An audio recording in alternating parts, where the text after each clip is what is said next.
This video covers a content walkthrough for Edexcel Economics A Theme 2.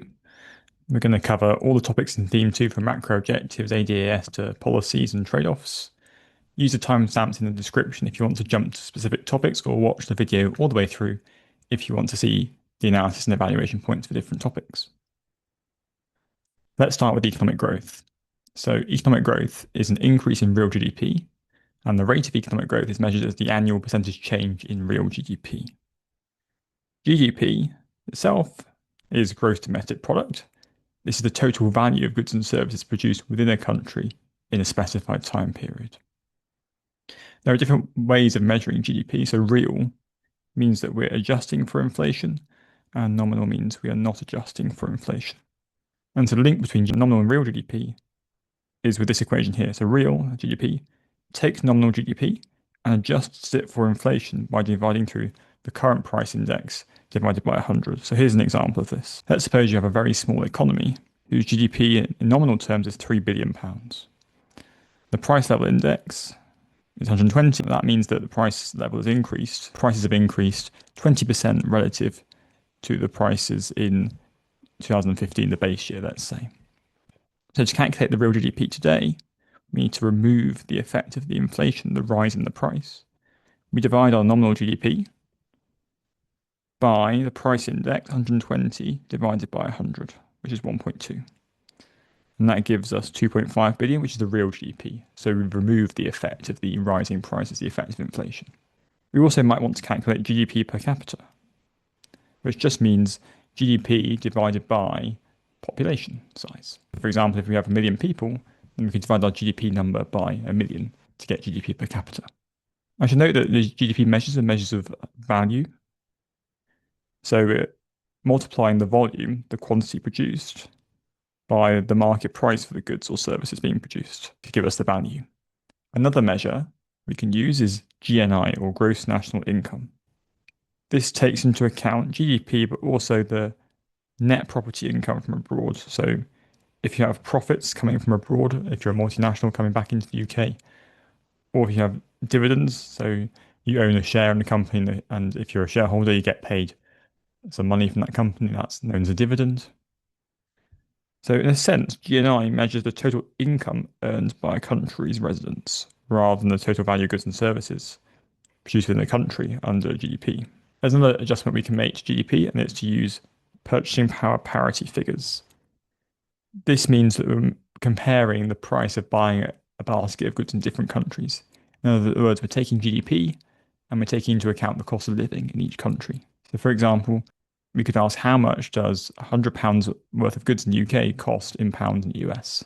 We might take that into account to consider the actual GDP, the actual living standards in the US versus the UK.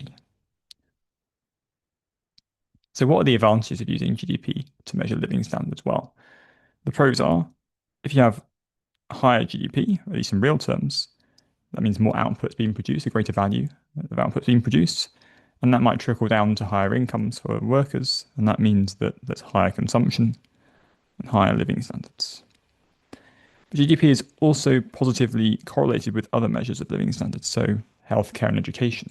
So if you have higher GDP, that means more output's being produced, that means more tax is being paid on the production of that output, maybe through VAT or corporation tax, taxing firms' profits. And that means there's more tax revenue to fund things like healthcare and education. I should note that does depend on how the government allocates its tax revenue. If it's weighted on corruption, for instance, and not going to productive uses like healthcare and education, then maybe that means this correlation may be weaker. However, there are some disadvantages, some cons of using GDP to measure living standards. First, GDP is a single number, and so it doesn't capture inequality. Some people may be better off in a society, some may be worse off, and GDP may be skewed by a few rich individuals. It also doesn't capture services or goods without market prices. So maybe there's an illegal or underground market, an informal sector maybe. There could be DIY that's not paid but is of value to society. Similarly with stay-at-home childcare, that could be valuable to society, but it's not bought and sold. And externalities, so these are effects on third parties not involved in the transaction. So the effect on people's health from pollution, for example, is not included within GDP. So Given these issues with GDP, is there another way to measure people's living standards? Well, one way is to look at national well-being. This is measured using different questions with subjective numbered scores. So things like asking people's life satisfaction, their happiness, their health, and the status of their relationships, and more. What's the link between national well-being and real incomes? Well, we can look at the happiness component of this. As real incomes increase, some studies claim that subjective happiness increases, but only to a point. For example, $70,000 is a number commonly seen in studies. But beyond that point, subjective happiness doesn't rise anymore. Now, why would that be the case? The idea is that if you give an extra pound to someone on a low income, they'll spend it on necessities or saving for financial security, so it will deliver a tangible benefit to their well-being. But if you give an extra pound of income to a high earner, then they might save more or they spend more on luxuries, but they've already got their basic needs and wants met already. So maybe there's less of an increase in happiness. This is controversial in literature, though, and some literatures say that generally, even as real incomes increase, happiness may keep increasing.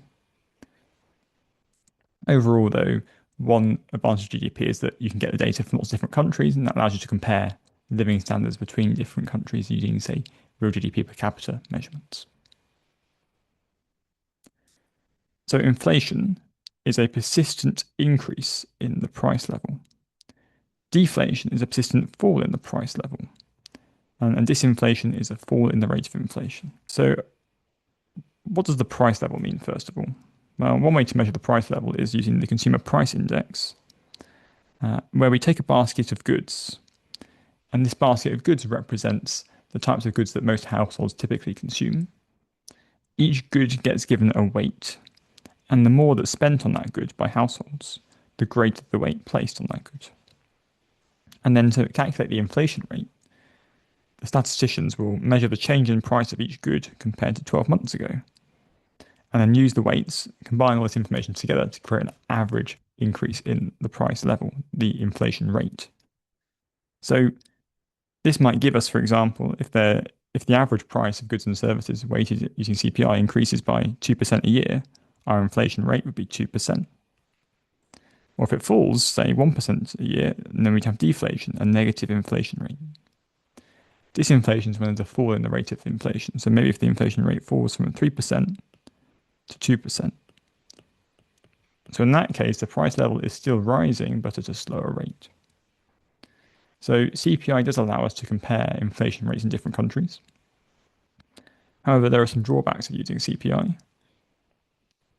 There might be different inflation rates for different groups. So maybe a low-income household might have a different rate of inflation. Their cost of living might be going up at a different rate because maybe they spend more of their money on necessities like food and energy, whereas for a person on a high income, maybe that's a smaller proportion of their spending. They care maybe more about luxury prices. CPI does not take into account mortgage costs. So for the UK, for instance, mortgage costs are much more important as a part of household spending. Measures like RPI, an alternative measure, accounts for some of these housing-related costs. CPI also does not capture quality changes. So, for example, if an iPhone gets better and better over time, but remains the same price, then inflation would say that the cost of living has not changed, but actually you've been able to get more value for your money. It also does not capture the substitution effects.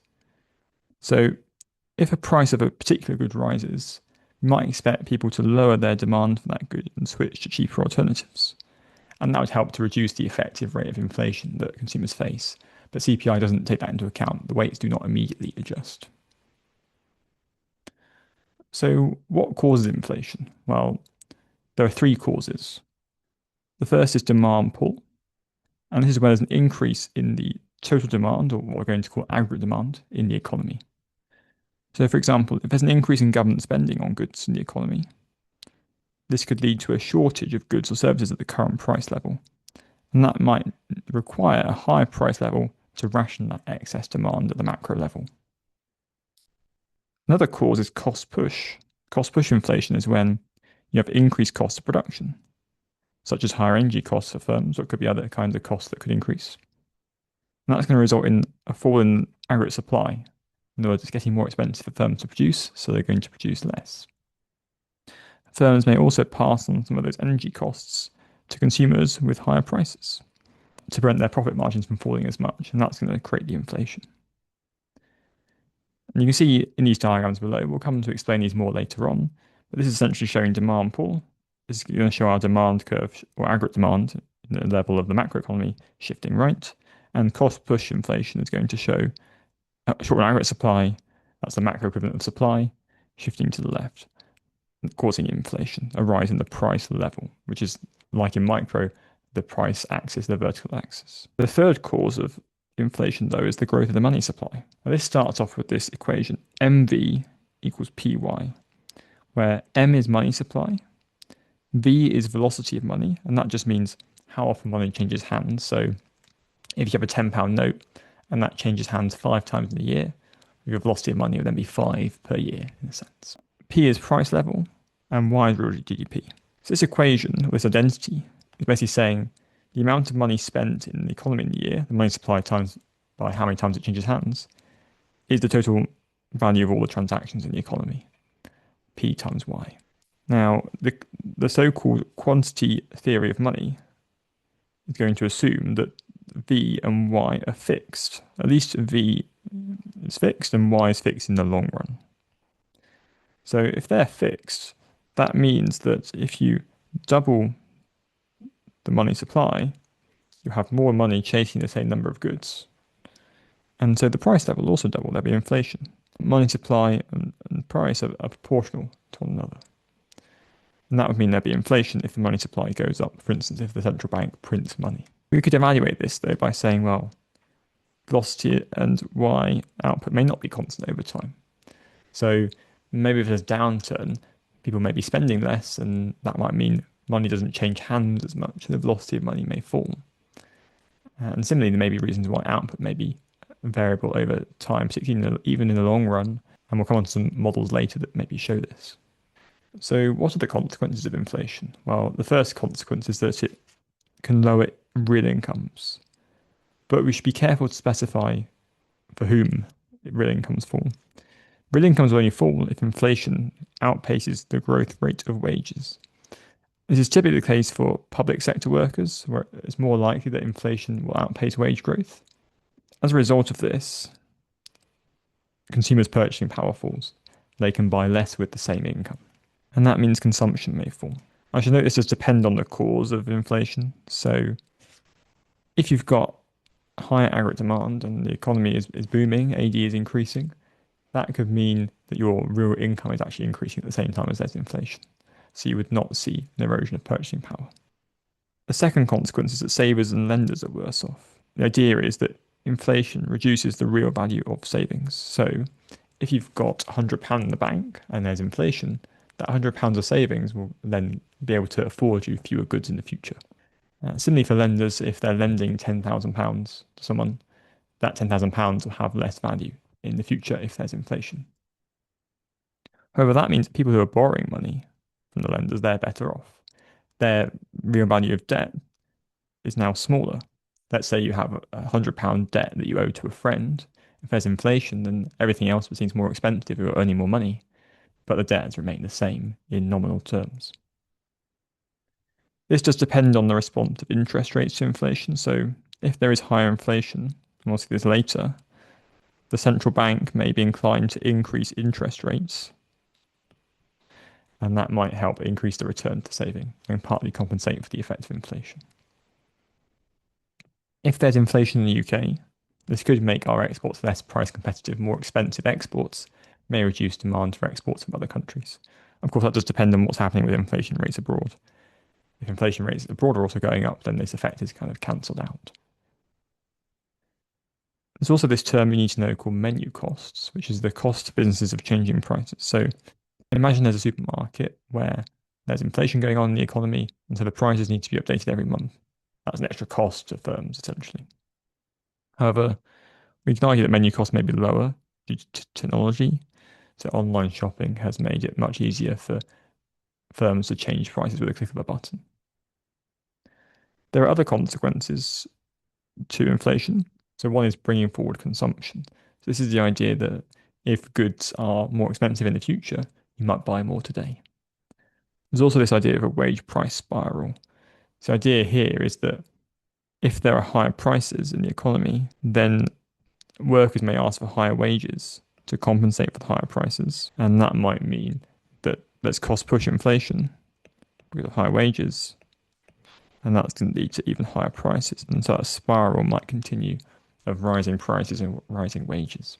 Some of these consequences do depend on whether inflation is temporary or permanent. So if you think inflation is temporary, then you may not be so interested in bringing forward your consumption because you may know the prices may not rise in the future. Similarly, for a wage price spiral, if you think inflation is temporary, then you may not be aggressively asking for higher wages because you think inflation will come down in the future. Unemployment is when someone is not in work but actively looking for work. There are two ways that we measure the unemployment rate. This might be using what we call the claimant count, those people who are claiming benefits for unemployment, or using a survey, the UK Labour Force survey, surveying people to see if they're working or not.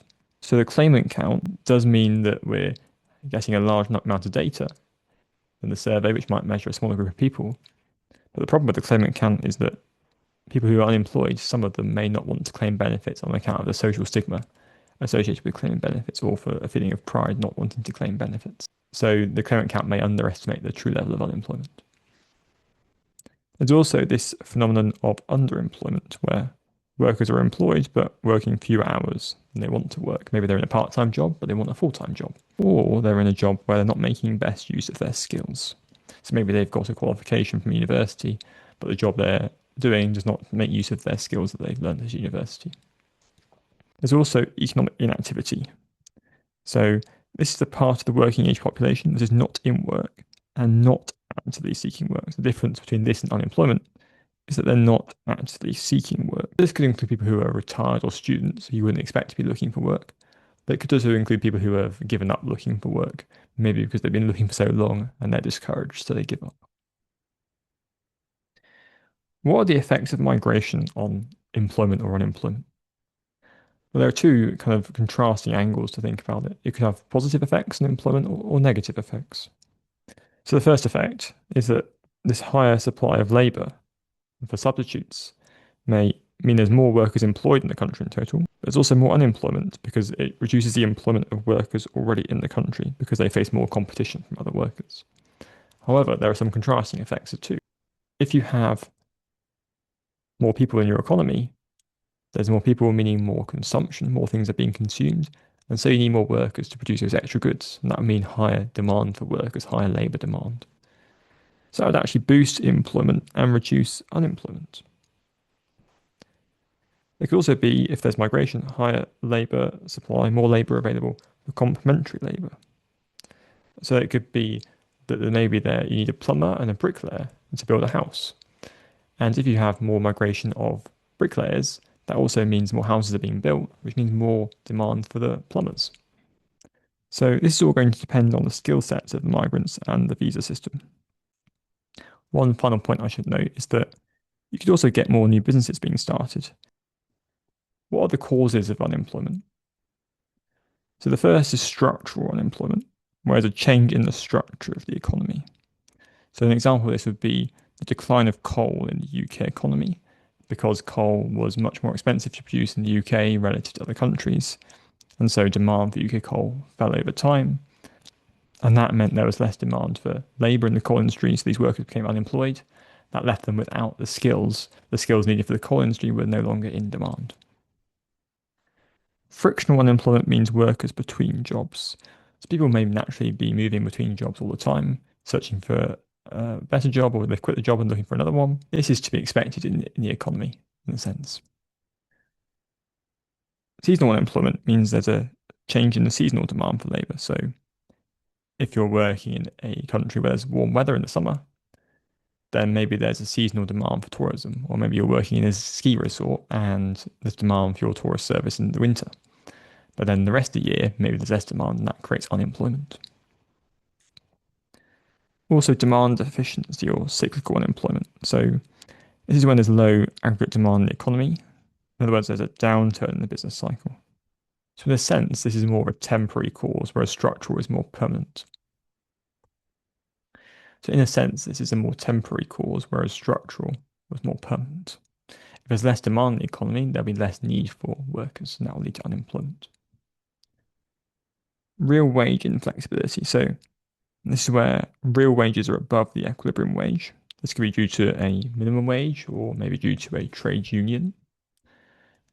Just like how a minimum price creates a surplus of the good, a minimum wage or a trade union wage may create a surplus of labour. Lots of people looking for work because the wages are higher, but fewer firms wanting to hire because the wages are higher and the cost of hiring is greater. So one final point about unemployment causes is that you could actually try and solve some of these problems with training. So structural unemployment in evaluation could be solved by improving training for workers to boost employment and lower unemployment. However, there is a risk that training workers in one skill only could lead to the risk of structural unemployment because maybe that one skill could then suddenly be subject to a fall in demand, suddenly maybe due to a change in the structure of the economy. So what are the consequences of unemployment? Well, the first consequence is that people's incomes are falling, and that means they might lower their consumption. That's going to lower living standards and lower growth. We could also talk about the effect this would have on aggregate demand in the economy if people are consuming less. From a firm's perspective, they may not need to offer as high wages to attract workers, so they can lower their wages. The idea there is that workers have less bargaining power in the labour market because there's so many workers for firms to choose from. So lower wages could reduce living standards for workers to also reduce costs for firms. Fewer workers working will also mean less income tax revenue for the government because each worker working pays income tax. This also could mean greater welfare payments for those without work if they're paying some kind of unemployment benefit. This could increase the budget deficit, meaning that government spending exceeds the tax revenue for the government to a greater degree. There also could be an increase in crime and divorce rates due to this financial insecurity that's brought about by unemployment. And finally, there could be this loss of skills. So if you're not in work, you're not using your skills, and that means your skills may fade away over time. And that makes it harder to re-enter the workplace in the future.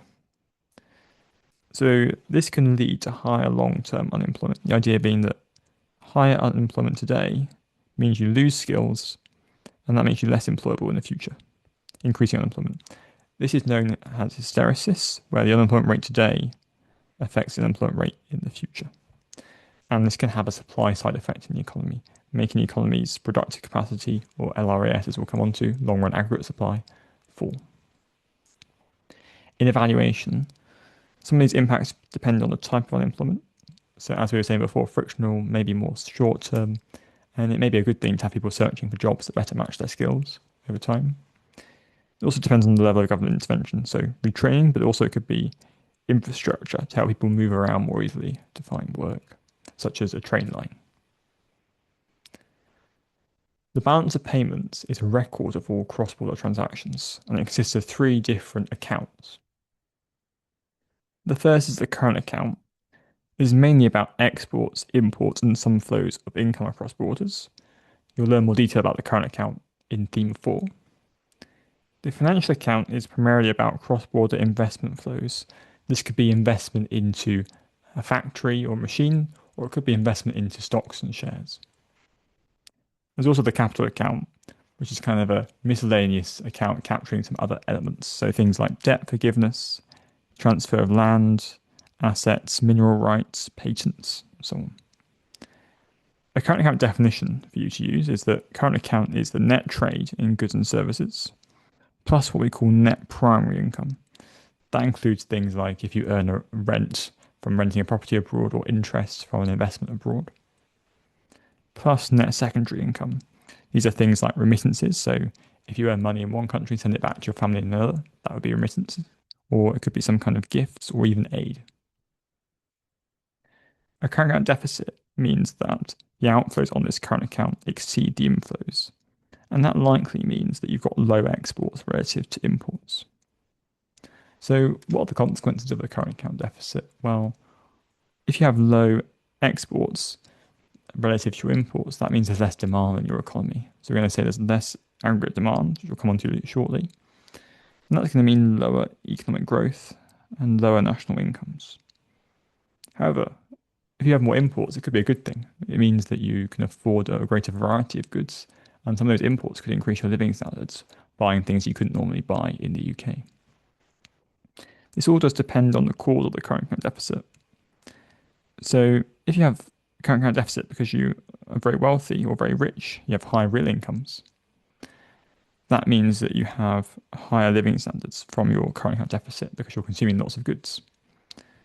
However, if you have a current account deficit because you have slow relative productivity growth, in other words, you're not as efficient as other countries, so you're not able to compete on cost and price with other countries in terms of your exports, that could be a bad sign for your economy because productivity being slow could mean that the growth of your economy is slower.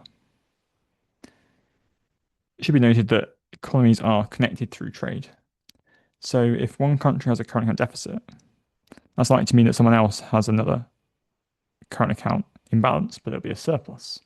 If one country is importing more than they're exporting, then someone else is exporting more than they're importing. Okay, we've alluded to aggregate demand, but let's get into it. What is aggregate demand? Aggregate demand is the total demand in the economy over a given period of time. And we often write this as AD for short, and it's broken down into 5 components. C, I, G, X, and M. C plus I plus G plus X minus M. C standing for consumption, so that's spending by households. I for investment, that's spending by firms on capital. G for government spending. X for exports, and M for imports. So as the price level rises, AG falls. So AD is going to be downward sloping in our diagram. This is just like in micro where demand curve is downward sloping. So we can see in this diagram on the right that we have the real national output, which is one way of measuring the output produced in the economy. And we have the price level on this axis, or PL for short. And when the price level falls from PL1 to PL2, we have this movement along the AD curve from Y1 to Y2.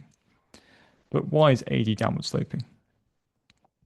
Well, if there's a higher price level, for instance, that means there's lower real disposable income. Your income is effectively lower in real terms. With the same income, you have less purchasing power. And that means you might consume less, and that's going to reduce aggregate demand. But also, if there's a higher price level relative to other countries, that's going to make our exports less price competitive. And that could mean lower exports, the X component of AD, and that's going to lower AD as well. So we have this law of demand, but at a macro level. Price level and AD are inversely related.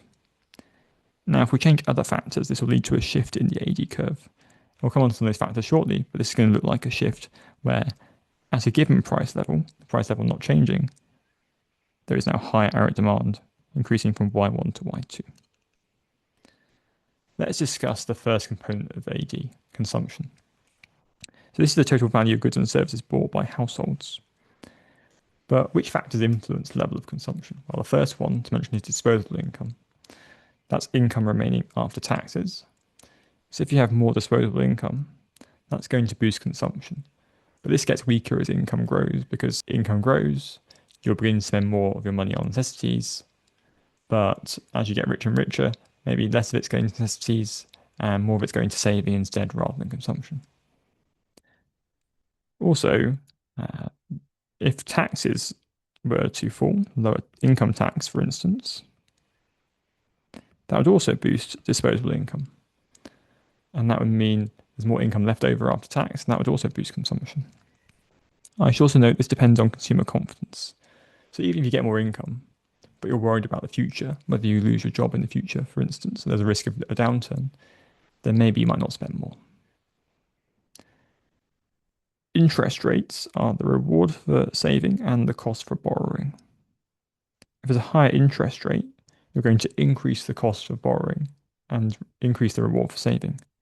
So you get more saving, but also less borrowing to fund consumption. And so you have more saving, means less consumption, and less borrowing to fund consumption also means lower consumption. But again, that would depend on consumer confidence. So there's a higher interest rate, but people are still very confident about the economy. Their saving and borrowing decisions may not change, and so consumption may not change. More generally, if there's higher consumer confidence, then if other factors remain the same, this could also lead to higher consumption. People will be more confident about the future of the economy, that their incomes maybe will rise over time. That will mean that they'll be more willing to consume more. There's also something called the wealth effect. This is to do with the rise in price of assets such as housing. So imagine you're a homeowner and house prices rise in value.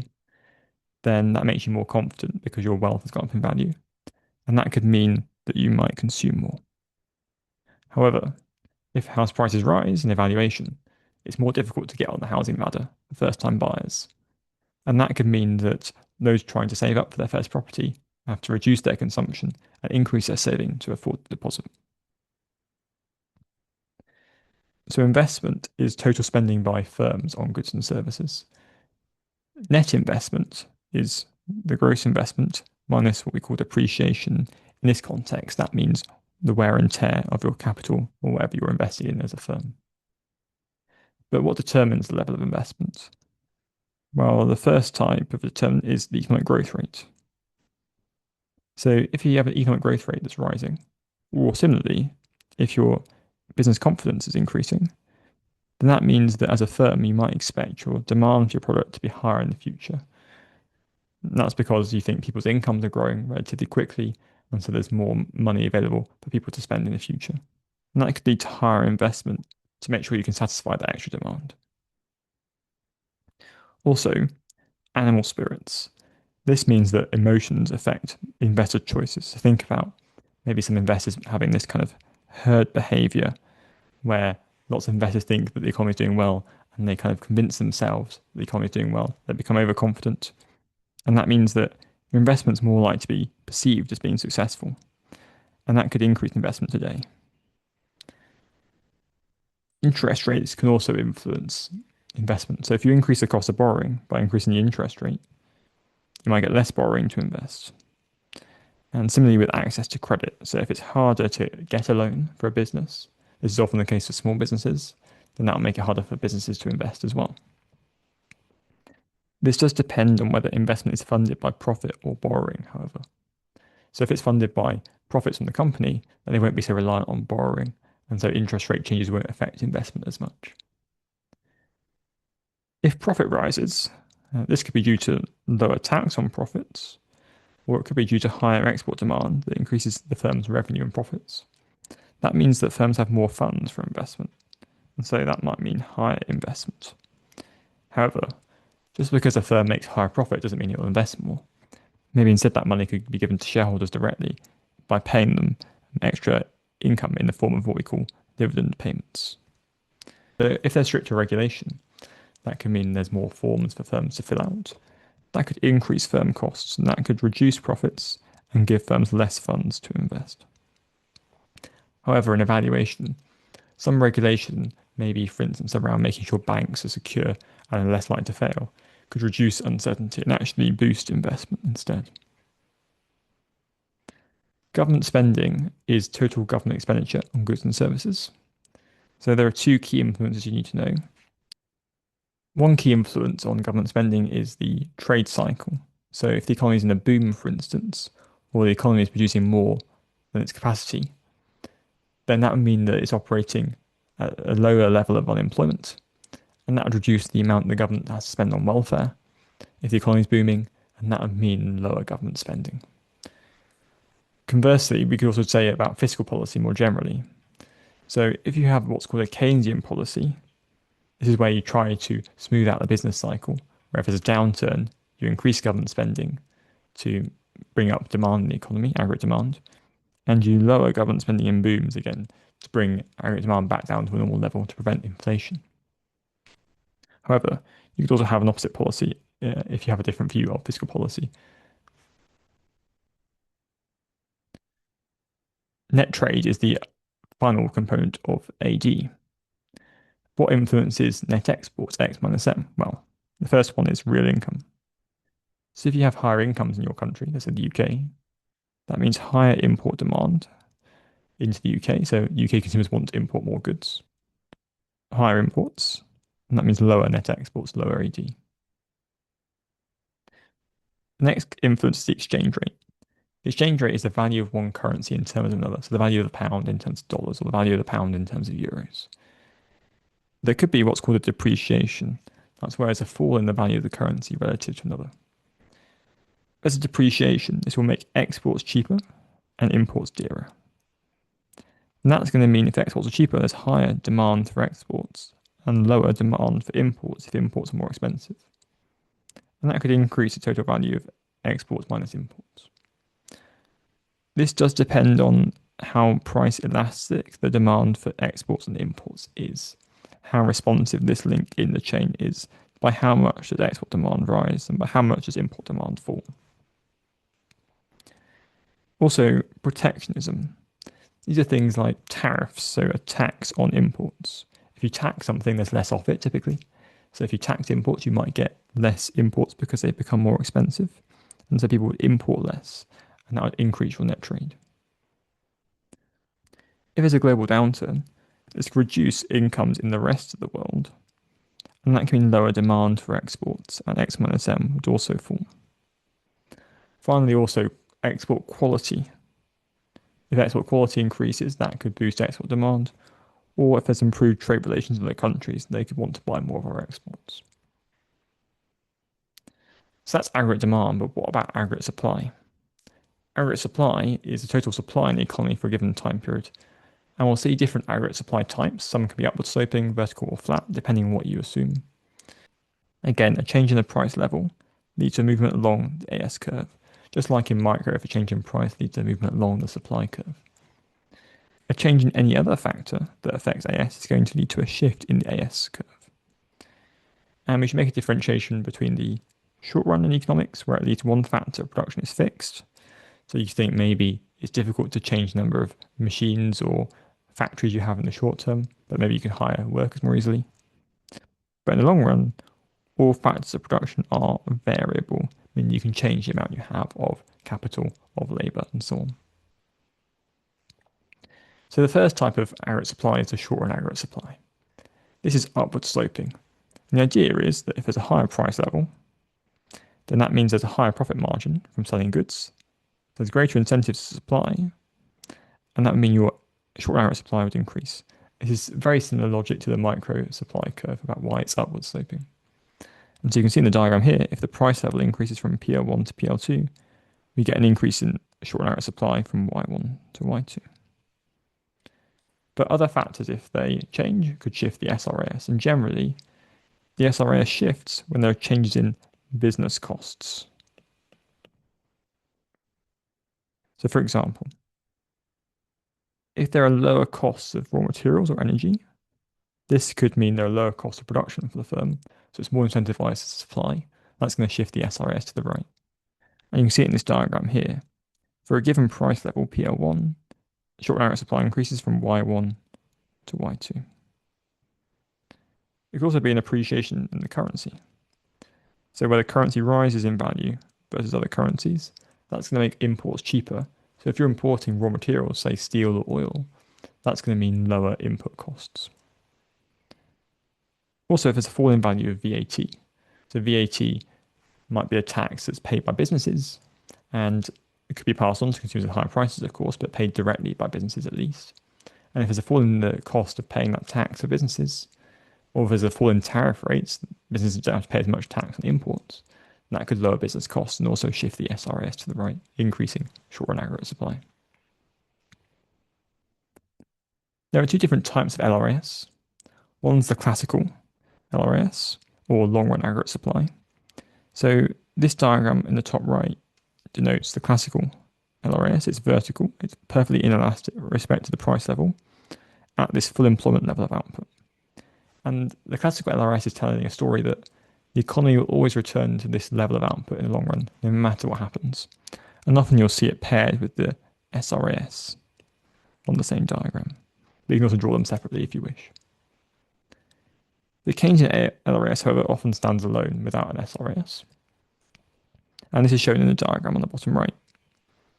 Now this is different because it's perfectly elastic, horizontal, at low real GDP, and when there's high spare capacity in the economy, because if you want to produce more, you don't need to raise wages to attract extra workers. There's no increase in costs.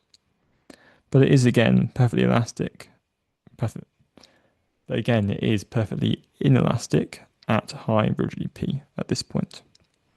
And this is telling us a different story relative to the classical LRAS. The Keynesian LRAS is saying that even in the long run, the economy could end up in a low level of output in a downturn or a depression.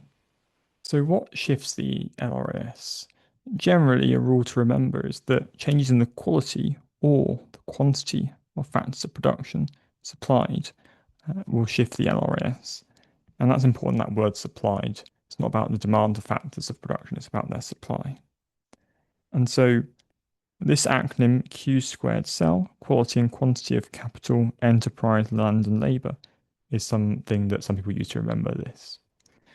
So more specifically, things that improve the quality of factors of production, such as technology and productivity advances or improving skills, could shift the LRS to the right.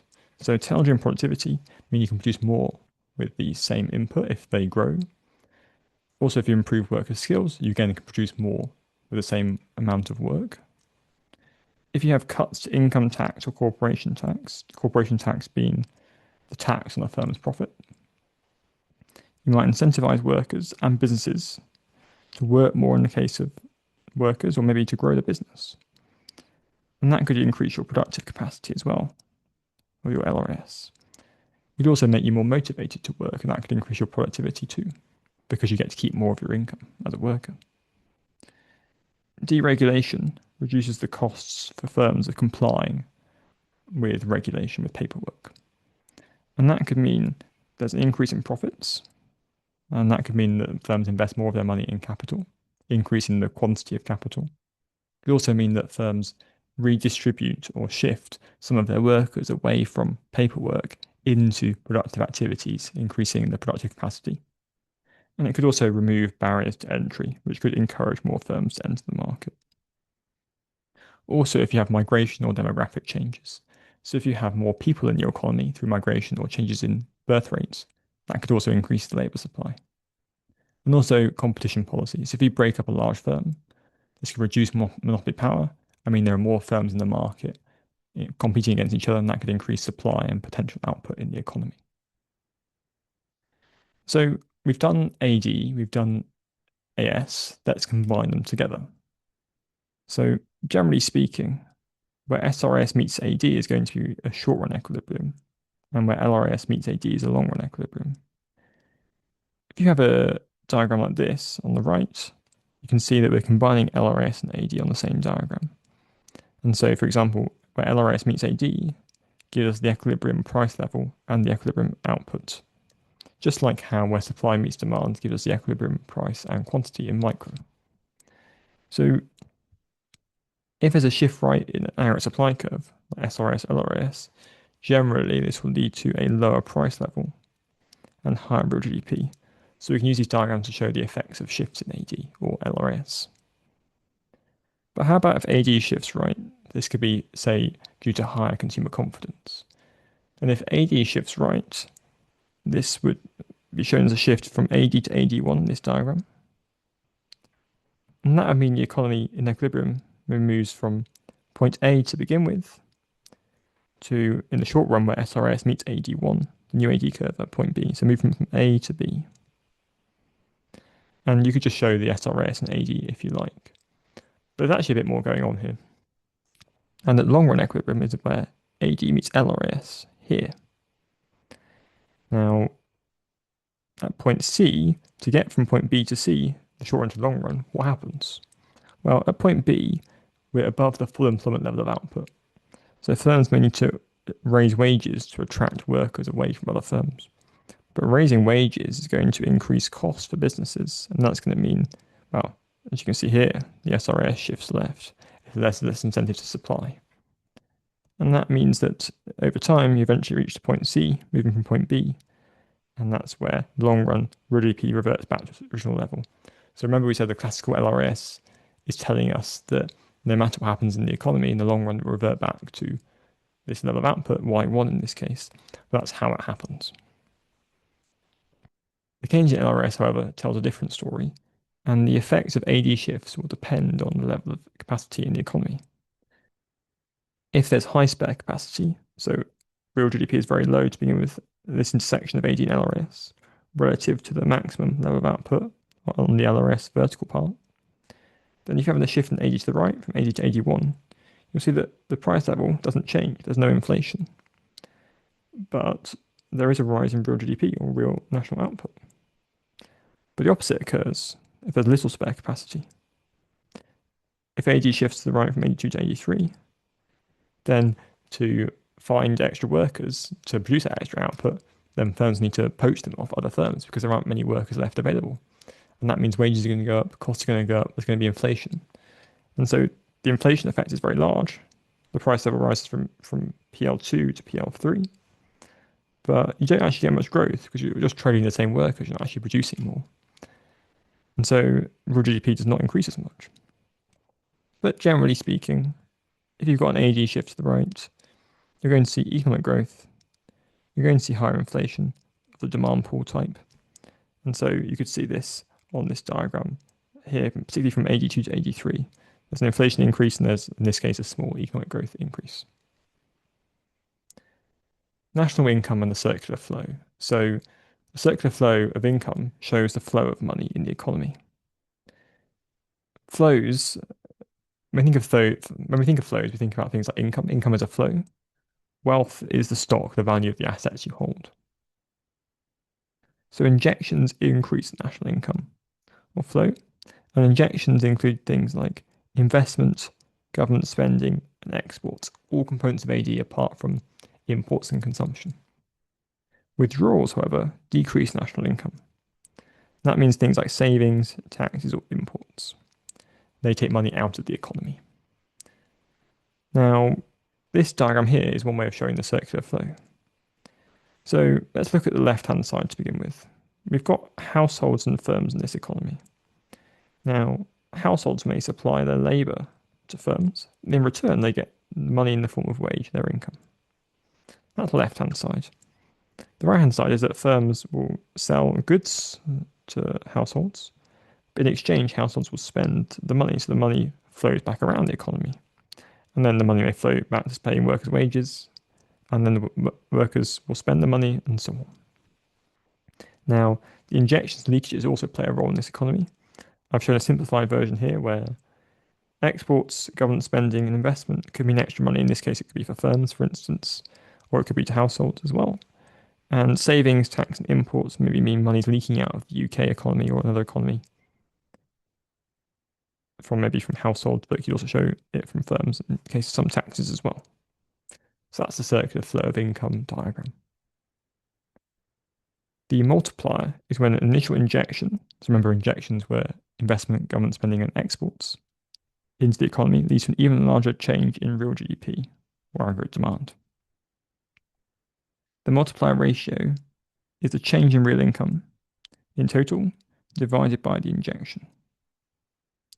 So, for example, if you have a 10 million injection increasing, say, investments, and that leads to 30 million extra real GDP, real income, your multiplier ratio is going to be 30 million divided by 10.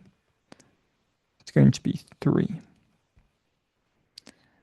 So what does the multiplier mean? How does it work? Well, suppose the government injects money onto railways and spends money on building railways. Then the firms that the government hires to build the railway get more money. And that means that those workers may receive more money in terms of wages. So workers spend more, increasing consumption. So the multiplier is always about an injection increasing, leading to even more AD through extra consumption. Suppose there is a £1 injection into the economy. Then a worker's wage may rise by £1 as a result in this simplified version of the economy. Then the consumer may choose to spend a fraction of that money. And that fraction of the money that's spent is known as the MPC, which stands for marginal propensity to consume. The fraction that workers save is the MPS, the marginal propensity to save. There's also the marginal propensity to tax and the marginal propensity to spend on imports. So the idea is that out of that £1 extra that workers receive, they either spend it on consumer goods they save it, they pay it in tax, or they spend it on imports. And those will therefore all add up to 1. The size of the multiplier formula that you need to remember is 1 over 1 minus MPC. This will allow us to calculate that multiplier ratio we were talking about earlier. Because these 4 components will add up to 1, you can also write this as 1 over the sum of the withdrawals, MPS. Because these 4 components add up to 1, you can also write this as 1 over the marginal propensity to withdraw, or equivalently 1 over MPS plus MPT plus MPM. Now, an injection in a diagram will shift AD right, maybe from AD to AD1. See this diagram here where G is increasing government spending. But the multiplier will then shift AD further right from AD1 to AD2. And we can see that with the AD shift to the right from AD1 to AD2 in this diagram here. What causes economic growth? Well, there are 2 different types of growth. There's actual growth, the increase in real GDP, and there's potential growth, where the productive potential of the economy increases. You can think of that as a LRAS or PPF shift. Well, what causes potential economic growth or shift in LRAS to the right? Well, this is just what we talked about before with the LRAS, increasing in quantity or quality of factors of production available with supply. That includes land laid per capital and also includes enterprise. The incentives to start or grow businesses may affect the level of enterprise, number of entrepreneurs in the economy. Also, productivity growth could be a part of that quality, including from new technology. And so you can have increases in AD LRS that can cause economic growth. Just note on exports. Export-led growth could boost aggregate demand. But also, if you've got more exports being sold, that increases firms' revenue and profits. And it may lead to higher investment because firms have more profit to invest. So that can boost productivity in LRS. So in fact, sometimes for things like exports, for instance, also investment, there could be demand side AD effects because investment and export are components. But also there could be LRS effects because there are extra profits that could lead to higher investment in capital, for instance. So let's discuss output gaps. Now, the long-term trend growth rate of the economy is the average sustainable rate of economic growth over time. So for example, if your economy can sustainably grow at 1.5% a year over time, that will be your trend growth rate. Now, a positive output gap is where your actual level of GDP is above the long-term trend GDP. Now in the diagram here, you can think of the trend GDP as being where your LRAS is. So if your economy is operating above the LRAS level of output, as is the case at this point here, then you could say there's a positive output gap if the economy is operating at this short-run ASAD intersection. And so the positive output gap would be a difference between the level of output at that point and the level of output in the trend scenario. Now, a negative output gap is then the opposite, where your actual real GDP is below your long-term trend GDP level. And so this would be the case where if we're at this equilibrium here in the short run, if real GDP in this short-run equilibrium is below the LRAS level of output. So Y2 is our actual level of output, and Y1 is our trend with a negative output gap. I should note it's difficult to measure the output gap because it would require us to know where exactly the LRAS position is, and that might be difficult to ascertain. The trade cycle, which is also known as the business cycle, is about the fluctuations in real GDP over time. This is shown in this diagram here. So you may have a trend GDP, where your economy may be, say, growing at 1.5% a year. And then your economy maybe actually grows in practice, sometimes slightly faster than that, but also sometimes slightly slower than that trend rate. So the positive output gap is where your actual GDP exceeds the trend. So in this part of the diagram here, your actual, the red line, is above the trend. And you have this negative output gap part here where the opposite occurs, where your actual GDP is below the trend. So a boom is a period of high economic growth. So maybe if there's a high economic growth period here, this would be a boom. Now, booms are associated with things like higher inflation. You think about it as being aggregate demand being very high, for instance. That means lower unemployment as well as there's more demand for goods and services. So more workers are needed to produce those goods and services. If there's more demand in the economy, that means really higher firm revenue and profits, and people's incomes are rising because GDP is rising very quickly. So that might mean lower poverty. If incomes are rising, that might mean higher consumption, and also more money to save. could also boost asset prices, such as housing and stocks. People have more money, they might spend that money on buying a house. Because there's more output being produced, you could have more environmental damage, maybe from emissions from pollution from factories or from deforestation. You also get higher government tax revenue because people are working more, there's lower unemployment, and lower welfare spending as there's fewer people who are unemployed, so there's less welfare spending going on. A recession is when there are 2 consecutive quarters of negative GDP growth, and that would have the opposite consequences to a boom. For instance, lower inflation, but also lower consumption spending and maybe higher poverty. What is the impact of economic growth? First, for consumers, well, they have higher real incomes because more is being produced, so this may trickle through to more workers being paid more money. And that means they can afford more goods and services. Also, because there's more economic growth, there's more demand for goods and services, and that means more derived demand for labour. And so that could reduce the unemployment rate. Also, if there's an improved quality of goods and services available, this may occur as well because of economic growth. This may occur because of technological progress. If inflation occurs, this would be because economic growth has been driven by higher AD. However, if economic growth has been driven by supply side policies that shift LRAS to the right, then we might see a fall in the inflation rate. Inequality could occur if the benefits of economic growth are not evenly distributed as well. The firms, we get higher demand as economic growth is occurring. People are getting richer, so they want to buy more goods and services. That boosts revenue and profits. This gives more funds for investment, unless those profits go to shareholders in the form of dividends instead. Firms, as they expand because of higher demand, may be able to achieve economies of scale. However, there could be more competition, and that could reduce the size of the firm. Governments get higher tax revenue because more people are working, so they're paying more income tax, and firms are earning higher profits, so they're paying more corporation tax. There could also be a reduction in welfare spending as people are moving away from unemployment to being in work. This reduces the budget deficit, and it could move into surplus. There could also be greater government spending on supply side projects as a result of this, such as education spending. There could also be impacts on current and future living standards. So this could mean simply because people can consume more goods and services and they can afford to save more as well. That could improve people's financial stability. And it could also mean because they can afford more necessities and luxuries that living standards rise. Because the government has more funds, it could spend more on health and education. That could also boost living standards. However, there could be damage to the environment from economic growth as well. And this could lead to the depletion of non-renewable resources if, say, lots of factories are in production using up lots of oil. This does depend on which sectors are driving growth, though.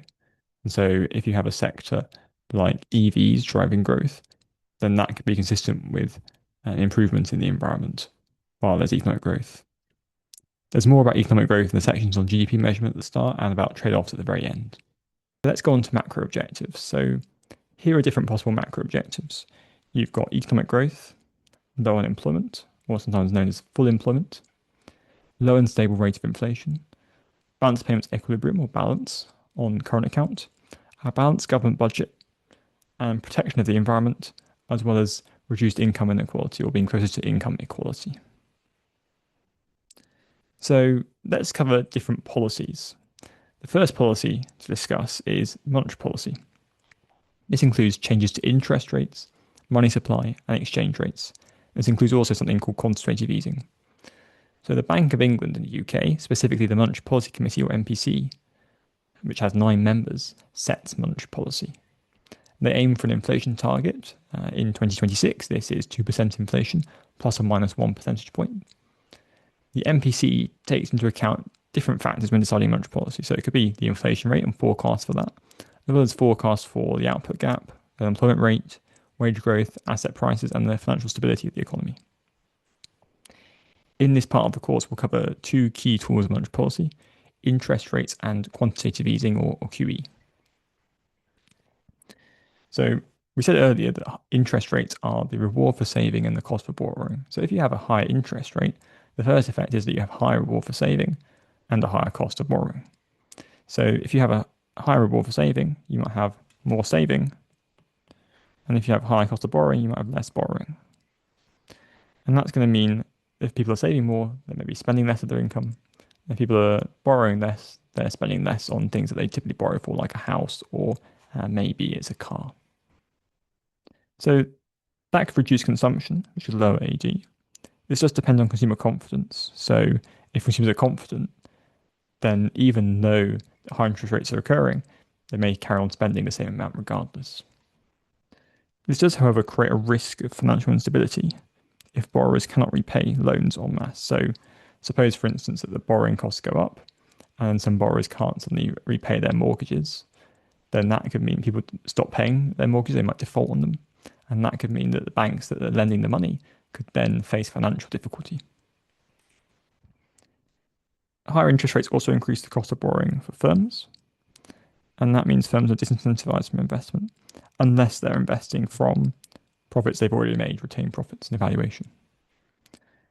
Higher interest rates may also lead to increased mortgage costs. So mortgages are a loan to buy a house. So if you increase the cost of borrowing, you might increase mortgage costs. So that would reduce demand for housing, which would mean there'd be lower house prices, demand would shift left in the housing market. And as wealth has fallen, people may feel less confident, and so they might reduce consumption. That's a negative wealth effect. Finally, you might also get higher interest rates increasing the demand for currency. So if we have higher interest rates in the UK, people may want to save more of their money in the UK and less money in other countries, because if you put your money in the UK, you get this higher rate of return. So you have this flow of money into the UK, what we call hot money flows. And that means there's more demand for the currency. People want to buy the pound so they can put the money in pounds in the UK bank. And that could lead to high demand for the pound, so the pound would rise in value. That's called an appreciation. Now, what's the effect of an appreciation? Well, that would make imports cheaper and exports dearer. Remember the acronym SPICED. That stands for stronger pound, imports cheaper, exports dearer. So stronger pound, imports cheaper, exports dearer. So if exports are dearer, export demand is going to fall, but import demand is going to rise. And that may reduce net exports, which may further reduce AD. So overall, you've got these effects that are saying that AD is going to fall if you have higher interest rates because consumption, investment, and exports are all falling. So AD would shift left from AD to AD1, and that's going to mean you bring down the inflation rate, which may help the Bank of England to achieve its inflation target. And also you might have a lower rate of economic growth. I should note this last point on the currency just depends on what happens with other countries' interest rates. So if the UK raises interest rates, but at the same time the US also raises its interest rates, then people may keep their money in the UK and US respectively because the rate of return for putting your money in the UK and US is going up at the same time. There's no incentive for these hot money flows to suddenly move around between the UK and the US. And so that means the change in the value of the currency wouldn't occur, and so you wouldn't have this effect on their exports. So the effectiveness of higher interest rates depends on whether banks pass on the increases in bank rate to depositors. So the Bank of England actually controls a key interest rate called the bank rate, or bank rate, and that's the rate at which the Bank of England lends to other banks, other commercial banks. And so if the Bank of England raises its bank rate, that might not necessarily mean that other banks choose to raise their rates as well for customers. And so if that does not occur, if those rates do not rise throughout the economy, then you might not get some of these effects about increasing cost of borrowing or increased reward for saving. Also, it depends on the level of spare capacity in the economy. And you can kind of see this from the LRAS diagram here. So if you have maybe AD shifting left to AD2 here, then the inflation does not fall as much, but you might get a much larger fall in the economic growth rate. So the second type of monetary policy is quantitative easing. And quantitative easing is when the central bank, like the Bank of England, uses digital money to buy government bonds from financial institutions such as commercial banks, your high street banks, or pension funds. Now, what are bonds? So government bonds are an IOU. They're the way the government borrows money. So the government would get an upfront payment from the person lending the money. But in the return for lending, just like any form of lending, the lender might get a coupon payment or a type of interest back on that money. And those bonds can then be traded in the secondary market where you or me could buy the bond from a bank, or a bank could buy the bond from us, or a bank can buy a bond from another bank. So how does QE work? So the Bank of England is buying a government bond from a financial institution. That means that financial institution, maybe it's a bank, a high street bank, has more money suddenly because they've sold the bond. And so that means that the financial institution has more money to spend. So they might lend more of their money. And that means that firms have more money to invest and consumers have more money to consume. So investment and consumption go up. That's going to boost aggregate demand. But also, if there's more buying of bonds from the central bank, that's going to increase demand for bonds in the bond market. And that means that equilibrium price of bond is going to rise. And that means there's a lower interest rate of bonds. There's an inverse relationship between the price of a bond and its interest rate or yield. Think about this. When the bond is first set up, you might be told that there's a £5 a year return on holding that bond. But if the price of that bond goes up, you're paying double to get that £5 a year, then it's like you're effectively getting a lesser rate of return on your money. You're having to pay double to get the same money. That's the same thing as getting a lower rate of return, a lower interest rate on the bond.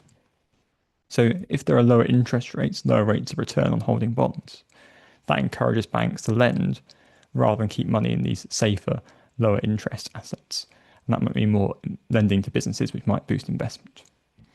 So this is going to all lead to AG shifting right. As you can see in this diagram, AG shifts right from AD to AD1. That's going to result in higher inflation and higher real GDP. However, there are some drawbacks of QE. So for instance, inequality may increase because you're making those with bonds, those who already have wealth, richer because you're increasing the price of those bonds. Also, there could be investments in riskier assets such as commodities and housing. So we said that QE makes the interest rate on these bonds, the yields lower. And so investors look to invest in riskier assets. That could create the risk of investing in risky assets that maybe go up in value because there's more investment, those assets more demand. That could create a bubble where the price goes above its fundamental value. And that could create risk for financial stability. What happens to bubbles? They can pop. And that could lead to a sudden fall in asset prices, a fire sale where everyone's trying to sell the asset, and could lead to a negative wealth effect. So the QE effectiveness depends on where those financial institutions like those commercial banks invest their extra funds. So if you have a bank that gets the extra funds and selling those bonds, what do they do with it? Do they put it into lending more to businesses? Do they put it in something risky like commodities that might backfire and be more risky? Do they sit on the money and not invest it because they're worried about maybe a poor economic environment to lend to, worry about businesses failing? That could be when bank confidence is low, for instance. And that would mean that maybe then in that case, QE may not be as effective in generating economic growth or boosting inflation. So let's discuss fiscal policy. So fiscal policy is about changes to government spending and taxes. And a budget deficit is when government spending exceeds tax revenues. So let's discuss the effects of high government spending to begin with, the high government spending part of fiscal policy. So it's going to boost aggregate demand because government spending is a component of AD. And that's going to raise economic growth and reduce unemployment. If you've got the government buying more goods, then more workers will be needed to make those goods. It could also cause multiplier effects. So the increase in government spending feeds through to workers earning more incomes through higher aggregate demand. And that means those workers then may spend more themselves, increasing consumption and AD further. So productivity growth could also occur from government spending if it's spent on supply side projects. So if the government spends money on training workers, that could mean the quality of factors of production increase, and that could boost the LRAS. Look at this diagram here where we have the effect of high government spending. First of all, we have the price level increasing from PL1 to PL2 due to AD shifting right, because G is a component of AD. But also, if the money is spent on supply side projects, such as the spending on education we mentioned earlier, then you also get LRAS shifting to the right, and that would mean you get a much larger increase in economic growth, while the price level remained at PL1, so you wouldn't get the inflationary impact. But if it's spent instead on welfare, then that could lower productivity because there's less incentive to work. Although spending on welfare would reduce inequality and poverty. So one issue is that if you have high government spending, you've got to pay for that somehow. And that could be through more borrowing if you've got a budget deficit. And that could mean the government has to pay more in debt interest payments over time. It could also mean that higher taxes may be required. And if there's higher taxes, we'll get onto what this does, but that might mean less disposable income and less incentive to work, which could affect AD and LRAS negatively.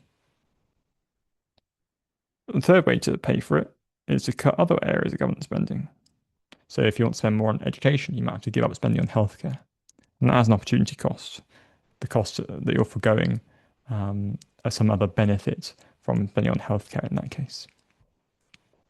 So the success of government spending depends on the level of spare capacity. So if you're boosting AD, the effects of AD increasing depend on where you are on the Keynesian LRAS. Also the size of the multiplier. Remember that formula. So AD increasing could have a multiplier effect. If the multiplier is small, maybe because the people like to import a lot of their extra income, then that can mean that the multiplier is actually smaller and the effect on AD is smaller overall. It could also matter as the interest rates on debt. So for example, back in 2020, the interest rate, the bank rate was 0.1% in 2020. That would make it much cheaper to borrow. That was one of the reasons why in the pandemic you hear government sought to borrow more, because it was so cheap to do so, at least at that time.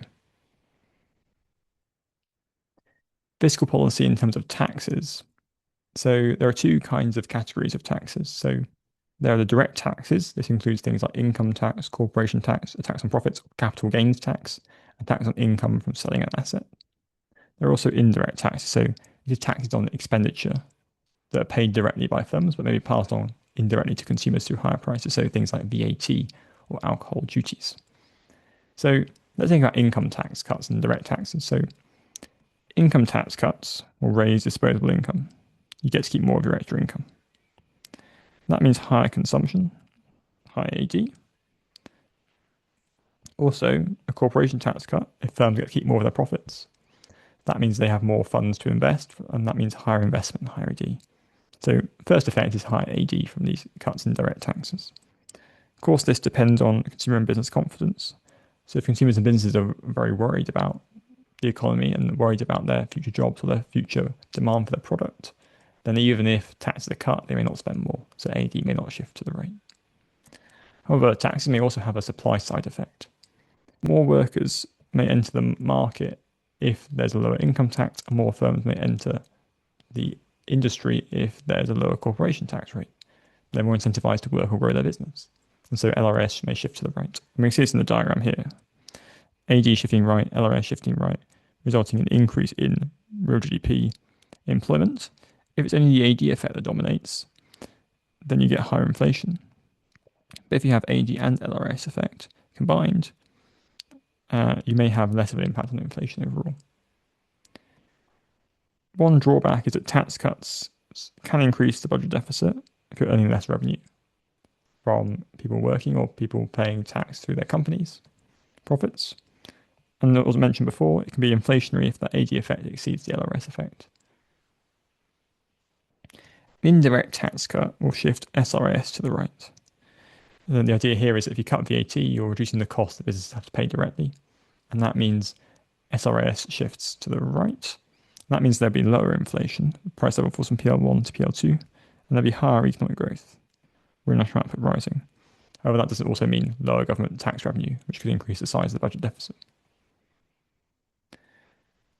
One part of the syllabus mentions the demand-side policies in the Depression and the financial crisis, so I'll briefly cover these. In the Great Depression, UK unemployment increased and US unemployment increased even more, reaching 25% unemployment rate. Now, the original response of the UK and US to the Great Depression was actually to cut spending and raise taxes. And this essentially didn't work as well, didn't help the economy to recover. And so the US conducted expansionary fiscal policy. There was this New Deal, and this included government spending to support farmers, spending on infrastructure. Now, on monetary policy, there was contractionary monetary policy at first. And this is because the UK and US were on something called the gold standard. You don't need to know much about the gold standard, but essentially it meant that you could swap cash out for gold at a fixed rate at any time. And it required interest rates to be high so you could keep enough gold in the country to get that return. Otherwise, if you didn't have any gold, you couldn't maintain this convertibility between cash and gold. You'd run out of gold to give people in exchange for cash. So when you remove this restriction, when the gold standard was removed, that meant that people could cut interest rates suddenly. So the central banks did this. They cut interest rates. And so the policy became expansionary, led to increases in AD. Now, the global financial crisis was expansionary much sooner in terms of fiscal and monetary policy. So fiscal policy, the US spent 6% of GDP on fiscal stimulus, tax cuts for businesses, more government spending on health, education, welfare, and infrastructure. In the UK, 2.2% of GDP was spent on fiscal stimulus.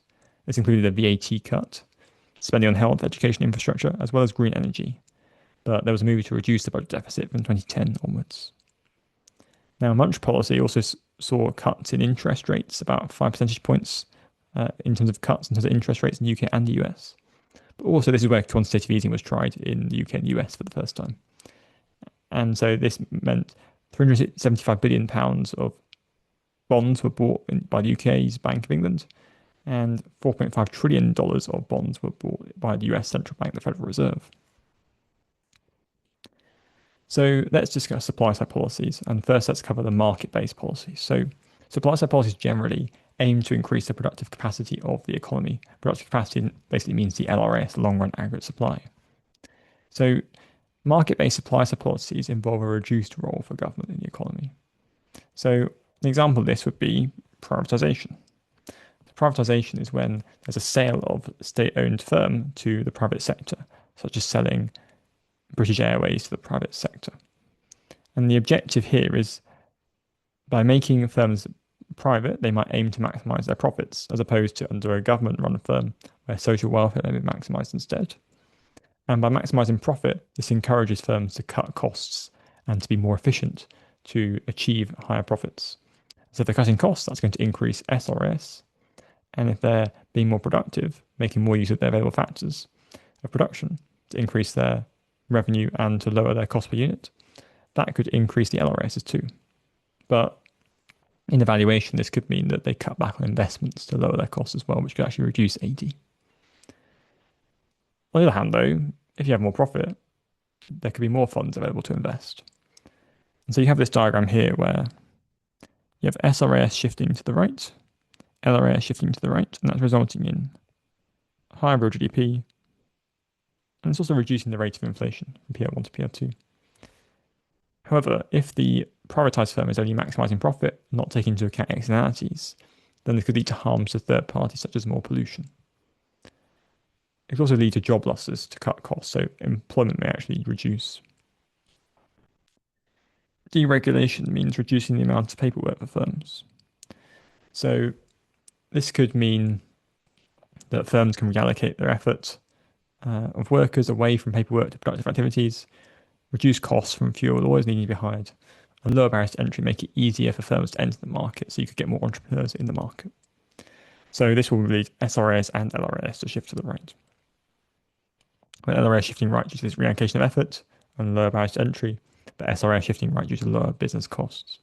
However, again, externalities may not be taken into account because the regulations may be there to protect third parties from being victims, such as the environment, so there may be more environmental damage. Regulations may also be there to protect workers, and that might mean if there are reduced regulations, workers may not be protected as well, and that can actually reduce workers' confidence, safety, and their motivation and productivity even. So deregulation could remove regulations that are there for a reason. Another type of market-based supply-side policy is breaking up monopolies or competition policy. So if you can break up a monopoly into two firms, that could increase competition between the firms, give them incentives to cut costs to compete on price to survive. And that could boost productivity and lower unit costs. However, if there are lots of smaller firms in the market, that may mean they're not able to achieve economies of scale. For instance, they can't bulk buy inputs at a lower price to reduce costs for consumers. There are other types of market-based supply-side policies. So another example is weakening trade union power. So this is the idea that trade unions, which are groups of workers that bargain collectively to protect workers' rights, may get in the way of firms' productive activities, maybe by undertaking strike activity. And so if you can make it harder for trade unions to strike, this could reduce interruptions to the production process from strikes, and that could increase the productive capacity of the economy. However, this doesn't make it more difficult for workers to negotiate higher wages, and so that could increase inequality, and lower pay may reduce worker motivation and productivity. Trade unions also have a role in encouraging worker training as well. And so if you make it harder for trade unions to do their activities, that can make it harder for them to train workers as well. So deregulating labour markets, this can make it easier for firms to hire and fire workers by removing paperwork. It will also make it easier for firms to hire high productivity workers and fire workers at low productivity. And so that would mean boosting productivity overall and increasing LRAS. However, again, this might reduce job security, which could reduce motivation and productivity. There are other policies that would also be market-based supply-side policies. We already mentioned lower income and corporation tax rates, which have LRAS effects by increasing incentives to work or grow a business. There could also be tax credits for R&D, which means firms get a lower tax bill when they spend some of their money on research and development. And that would mean there'd be a boost to investment in capital, increasing the quantity of capital in the economy. There could also be a reduction in welfare spending that could increase incentives to work, but could also increase poverty. And there could also be free trade agreements, basically to encourage competition with firms abroad by reducing tariffs and other trade barriers. That's covered more in Theme 4. So we covered the market-based policies, but also there are the interventionist supply-side policies. These are supply-side policies that see the government play a greater role in the economy. And so I'll give 3 examples of this: infrastructure, education, and healthcare spending by the government. So if government spending on infrastructure, if you have new road or rail links, this makes workers more mobile, so they can reach further distances in a given time, they can commute to further away towns, and that means they can find jobs that better match their skills. This reduces the immobility of labour and therefore increases productivity and the LRS. Government spending on education means that workers may learn new skills or improve their skills and increase productivity. And that means that more workers have skills needed for well-paid jobs that might also incentivize workers to enter the labour market. Finally, government spending on healthcare. If you have improved healthcare, that may mean workers have fewer sick days and there's less worker illness that can increase productivity and productive capacity. So the LRS would shift to the right. So you have this diagram again, LRS shifting right, AG shifting right. And so you get economic growth without inflation in the long run, but maybe in the short run you may get inflation. AG is increasing because government spending is increasing. So that means AG increases as G is a component of AG. There are some problems with these policies though. There's an increase in budget deficit. You're spending more money in the short term. That's an increased budget deficit that could increase debt interest payments by increasing borrowing. However, you can argue that some of these projects may pay for themselves over time. So for instance, if you're spending money on education programs, that mean people have more skills, so maybe they're earning more. That means more income tax revenue for the government in the future. And so that could reduce the budget deficit over time and help the scheme to pay for itself. Some of these policies also have a time lag. So for instance, building a railway could take a decade or more, and there might be lots of planning regulations to fill out to actually get to building the railway. And so that might mean the LRAS benefits don't appear for some time. Also, there could be poor targeting or low uptake. So maybe you're training workers in the wrong skills that are no longer needed, and so the LRS doesn't shift to the right as much. Or there could be high dropout rates from your training scheme. So workers drop out or leave the scheme early so that they don't get the full benefit of training. And so again, the LRS does not shift to the right. Let's discuss trade-offs between macroeconomic objectives. The first trade-off is between economic growth and low inflation or current account balance as well. So higher economic growth could be driven by higher aggregate demand. And we know that leads to higher inflation. And we see this in the diagram on the left here. AD shifts to the right. That means the price level rises while we're getting higher real GDP. Also, if there's higher inflation, this means our export prices are increasing. So if there's higher inflation relative to other countries, this could reduce our export competitiveness, less demand for exports, which could mean the current account may move further into deficit. I should note this depends on the stage of the economic cycle. So if there's high spare capacity in the economy, if you're on the horizontal part of the LRAS, an increase in AD may not lead to inflation. Moving from this point to this point leads to no change in inflation, or very little change in inflation, but a large increase in real GDP. It also depends on the cause of growth. So you can see in this diagram on the right, you've got LRS-driven growth instead. And that means there's no trade-off in this case. You get higher economic growth, but the inflation rate is actually coming down. Supply-side policies can therefore avoid this kind of trade-off. How about unemployment versus inflation? So the short-run Phillips curve helps show this trade-off. And look at this diagram on the left. The idea is that As unemployment falls from U1 to U2, you get an increase in inflation from I1 to I2 as you move from point A to point B on the short-run Phillips curve.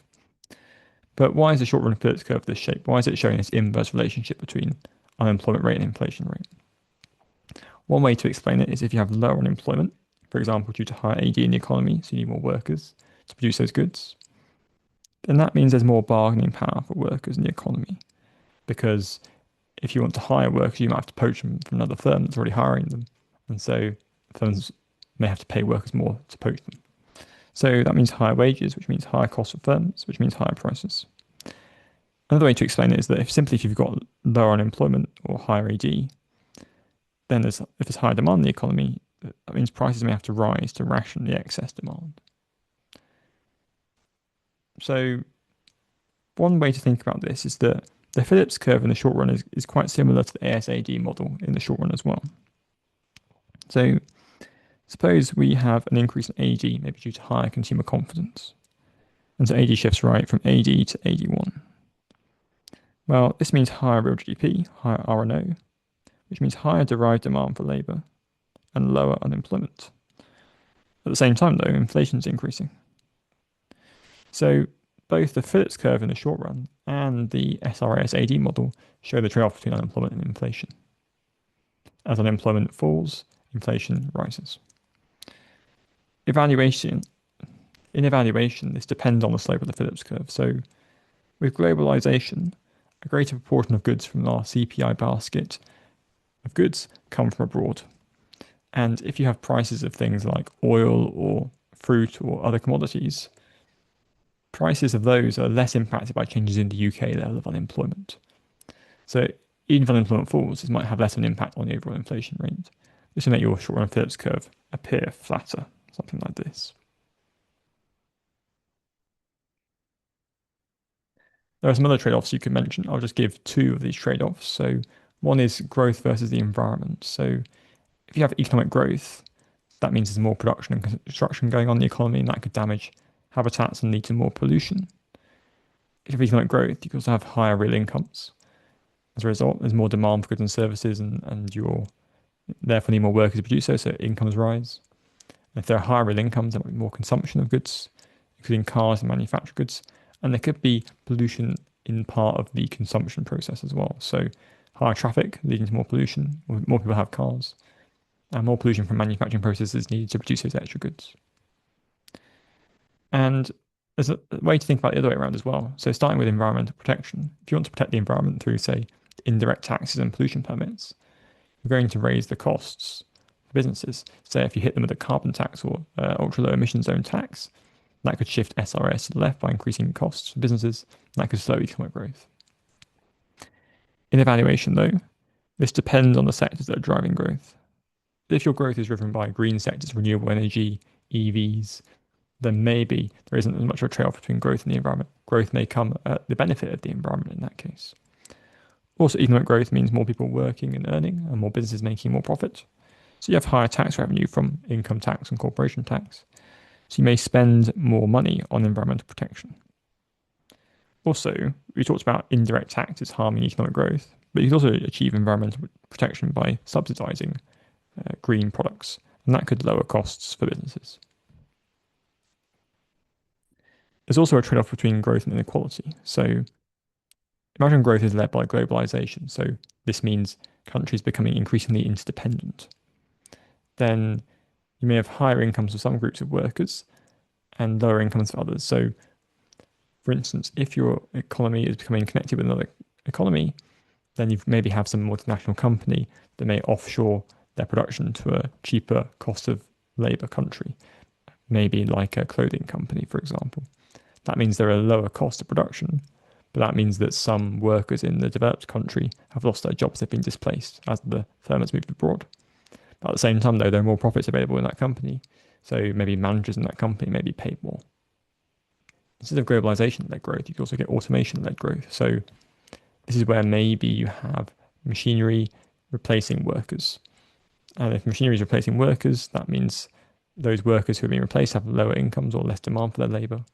But maybe you also have more need for IT or engineers to fix those machines. And so their incomes may rise as demand for their labour increases.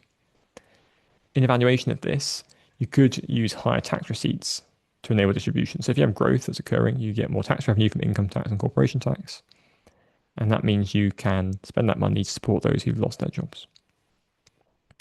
Also, you may use progressive tax policies to reduce the gap between those whose incomes are rising and those whose incomes are falling. Or you may use worker retraining to prevent higher inequality to get those workers who've lost their jobs quickly back into another well-paid job. We should also discuss policy conflicts. So policy conflicts are where macroeconomic policies can lead to trade-offs between objectives. So let's start with fiscal monetary policy. So these primarily affect AD. And so if you have a boost in AD due to explanatory fiscal monetary policy, that's going to raise employment and GDP, but it could actually increase inflation and increases the size of the current deficit because your exports are less price competitive, so demand for your exports falls. This depends on the level of spare capacity as before. So if you have the economy going from this point to this point, again, you have economic growth without the inflation effect. So other trade-offs for these could include for fiscal policy, if you're reducing government spending on, say, welfare, that could reduce the budget deficit, reduce the gap between tax revenue and government spending, but it could increase inequality. It could increase inequality in terms of income. Also, if you have monetary policy, increasing interest rates may make savers better off and borrowers worse off, and that could raise inequality if savers are richer than borrowers. But this is likely to bring down the inflation rate because there's less incentive to borrow, so AD may fall through lower consumption and lower investment. So for supply side policies, you could argue these policies can circumvent or go around the trade-offs to some degree. Look at this diagram with LRAS shifting to the right. You get higher real GDP while lowering inflation. And because you get higher real GDP, you have more demand for workers. And that means that your employment's increasing, and because you have lower price level, you're reducing the size of the current account deficit because you're increasing demand for your exports, assuming other countries' inflation rates remain the same. However, just quickly on that, you can argue policies like privatization may actually increase unemployment because you're incentivizing firms to cut costs, and one way they might do that is by cutting their workforce. And also interventionist supply side policies, let's say you're spending money on healthcare, education, or building a new train line, that could increase the budget deficit. Market-based supply side policies like privatization, deregulation, restricting trade union power, they could increase inequality. So for instance, if you're restricting trade union power, that makes it harder for workers to bargain for higher wages. It could also harm the environment because firms aren't incentivized to take into account other interests because maybe they're profit maximizing, or maybe there's no regulation they have to comply with. There are other conflicts we mentioned earlier on in the policy sections for monetary, fiscal, and supply side policy. Thank you for watching, and if you want more notes, practice questions, and model answers, visit my website tferber.com. Thank you for listening.